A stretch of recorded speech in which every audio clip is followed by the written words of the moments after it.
Hello বন্ধুরা, welcome back to my channel. কেমন আছো তোমরা সবাই? আশা করছি সকলেই খুব ভালো আছো।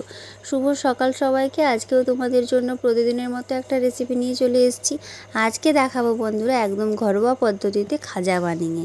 বন্ধুরা এই খাজাটা কিন্তু যেমন পুরীতে পাওয়া যায় একদম ওই রকম খাজাটা বানিয়ে দেখাবো। শেষ পর্যন্ত দেখো, ভালো লাগলে চ্যানেলটা সাবস্ক্রাইব করবে।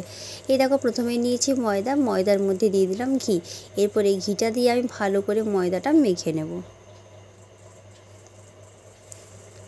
হাত দিয়ে ভালো করে আমি মেখে নেব।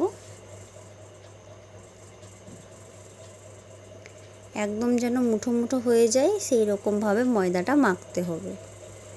এরপর দেখো একটু একটু জল দিয়ে আমি ময়দাটা ভালো করে মেখে নেব।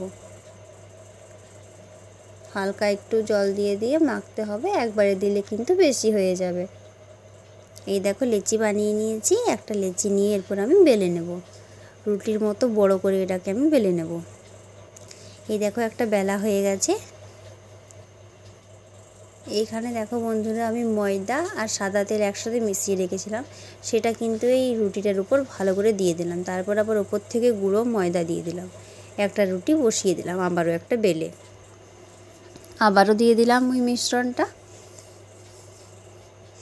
আবারও সামান্য একটু ময়দা দিয়ে দেবো। তারপর আরও একটা রুটি দিয়ে দেবো। এইভাবে কিন্তু বন্ধুরা 4 থেকে 5টা দিতে হবে। এই দেখো দিয়ে দিয়েছি। এরপর আমি সবগুলো একসাথে নিয়ে মুড়ে নিচ্ছি। এখানে আমি 5টা রুটি দিয়েছিলাম। ভালো করে মুড়ে নেব। এই দেখো সুন্দর করে মুড়ে নিয়েছি।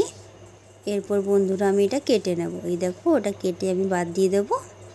তারপর দেখো সবগুলো কেটে নিয়েছি। একদম খাজার মতো সুন্দর লেয়ার তৈরি হয়ে গেছে। দেখো দেখতে কতটা সুন্দর লাগছে বন্ধুরা।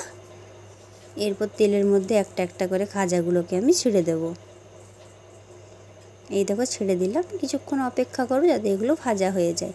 এইদিকে দেখো চিনি আর জল মিশিয়ে আমি চিনির শিরা হতে দিয়েছি। যে বাটিতে চিনি নিয়েছি সেই বাটির মাপেই কিন্তু জলটা দিয়েছি। সাথে দিয়ে দিয়েছি 2টো এলাচ। এইদিকে দেখো খাজাগুলো আমার ভাজা হয়ে গেল। এগুলো তুলে নিচ্ছি।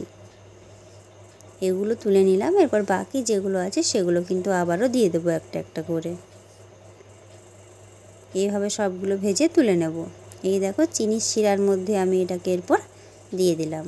বন্ধুরা মোটামুটি 12 থেকে 15 মিনিট পরে এটাকে আমি চিনির জল থেকে নামিয়ে নেব। এই দেখো চিনির রস থেকে নামিয়ে নিয়েছি। তৈরি হয়ে গেছে আমাদের আজকের রেসিপি খাজা। কত সহজেই বানিয়ে নিলাম বন্ধুরা। অসাধারণ লাগে খেতে। মুখে দেওয়া মাত্রই কিন্তু একদম মুচমুচে লাগে। আর ভেতরটা কিন্তু রসে ভরা। এতটাই সুস্বাদু হয় খেতে। অবশ্যই বাড়িতে বানাও এই রেসিপিটা। ভালো লাগলে কিন্তু চ্যানেলটা সাবস্ক্রাইব করতে ভুলবে না। ভালো থেকো সবাই, সুস্থ থেকো।